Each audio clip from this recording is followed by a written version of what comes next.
Hey everyone, ready for another chocolate bar? Today we're going to talk about a European chocolate maker from France, Michel Cluizel. First I need to apologize because I'm going to mispronounce every single word that is French or Spanish because I'm horrible with languages, but I'm trying. So, we're going to talk about this manufacturer today, Michel Cluizel. A little bit of history. There's quite a bit of history actually that goes back with this family. It's a third generation right now in the family of chocolate making.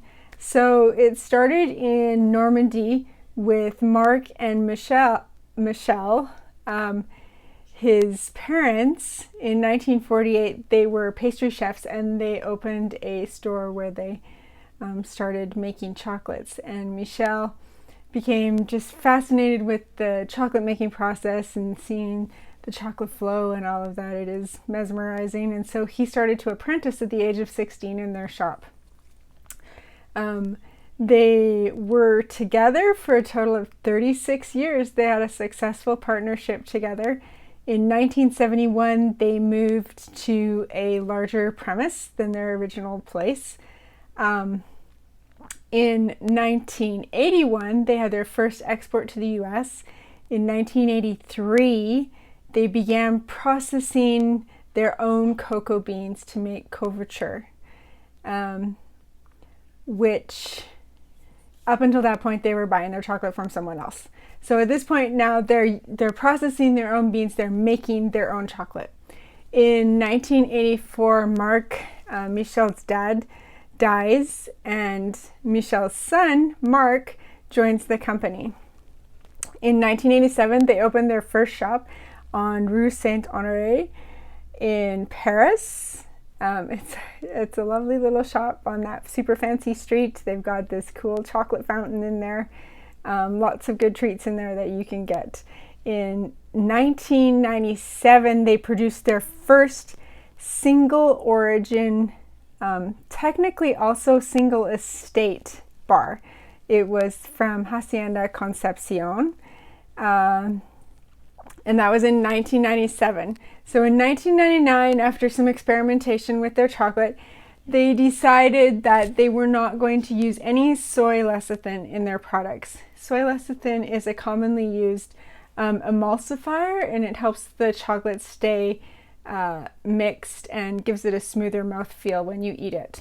They have coined a term that they use called noble ingredients, which means basically they're always trying to source the best ingredients. So they use cane sugar, not beet sugar. They use bourbon vanilla beans, not artificial vanilla or vanillin. And also all their inclusions or other ingredients that they use, they try to source the best as well. In 2000, they launched their plantation chocolates. Their plantation chocolates, okay, here I go with the bad pronunciations. Bear with me. Los Ancones was one of them. That's a really cool one because it tastes like olives and berries and apricots if you ever get a chance to taste that. It might be discontinued. Mokaya, which is the one we're going to do today, which I've read is discontinued, but I've still seen it for sale, so it might be on the tail end of its stock. Villa Gracinda, I think is how you say it. Mangaro and El Jardin were the plantation chocolates. So then he's sourcing his beans and having a relationship directly with the growers of the chocolate. In 2009, they opened a store on Fifth Avenue in New York. In 2012, they opened a chocolate museum in Berlin. In 2013, they changed the name from Michel Cluizel Chocolatier to Cluizel Manufacturer. And in 2018, they celebrated 70 years of making chocolate and 3 generations of making chocolate. So they're on their 3rd generation now. They have, Michel is now retired. His son, Marc, is the CEO. His daughter, Sylvie, is the accounts director. And his other daughter, Catherine, is the director of the Paris store. So it's a medium range company. It's not as big as like Hershey's or Calbo or anything like that. They are third generation. They employ about 250 people in their factories now. They make about 1,500 tons of chocolate a year and sell. They say that they have relationships that they sell to over 6,000 pastry chefs. So good for those pastry chefs for choosing a good chocolate. They don't always choose good chocolate, but these ones have. What else can I tell you about them? I think that's it. They do mention that if you don't know, that different cultures have different tastes for chocolate. So the French tend to like things that are high percentage. The 85% bar in Michel Cluizel is the most popular bar in France. It's high bitter, high cocoa content, a dark roast. That's the flavors that the French like, versus in the US where we like something a little bit sweeter, a little bit lower cocoa content, or the UK where they are very similar to the French but a little bit lower in their cocoa content. Okay, so this is the bar that we're going to taste today. Let's take a look at the wrapper and then we'll open it up and see what's inside. Okay, so here, let's take a look at this package. So this symbol, French flag, the symbol here is EU organic certification. We have Michel Cluizel. Damville is the town in Normandy.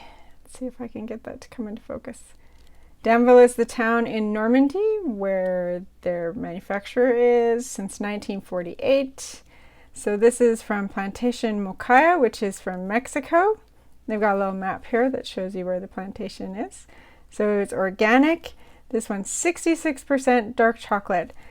This one, I've heard that it's discontinued, but I mean, mine is at the end of its expiration. By the time you watch this video, it'll probably have been expired, but when I'm opening it, it's not. So here's their statement about noble ingredients. That's their term that they use: fine flavor cacao, pure cocoa butter, no soy lecithin, bourbon vanilla pods. This one doesn't have any inclusions, but they have the same standard for their inclusions as well. So we've got, let's see, where's the English? Your ingredients. So here's the ingredients. We've got cocoa as the first ingredient, cane sugar, cocoa butter, so that will help a little bit with the mouth feel, bourbon vanilla pod, and then some allergy warnings. What else do we have on here? 100% organic farming. So let's open this one up and taste it. This one, I've been at a couple chocolate tasting tournaments or societies where this one has come in high in the placement. This is a popular bar for a lot of people. Okay.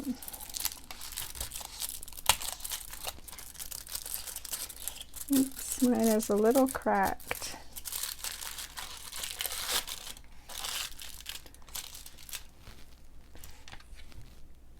So let's take a look. So we've got, my bar was cracked in half, but that's okay. That's just from traveling. Nothing wrong about that. Looks good shine. Got a nice temper to it. Cocoa bean on the mold. Nice snap.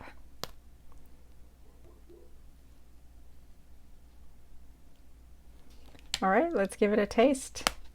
See what we can taste.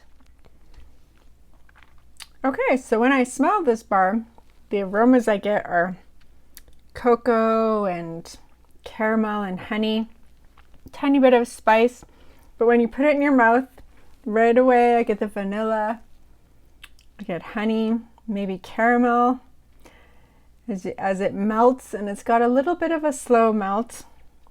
And because it doesn't have any lecithin, it's got a little bit of kind of like a pasty feel, but that's pretty normal when they first started doing this, a lot of makers weren't 2 and 3 ingredient bars where they just had cocoa beans and cocoa butter, or cocoa beans and vanilla, or cocoa beans and sugar.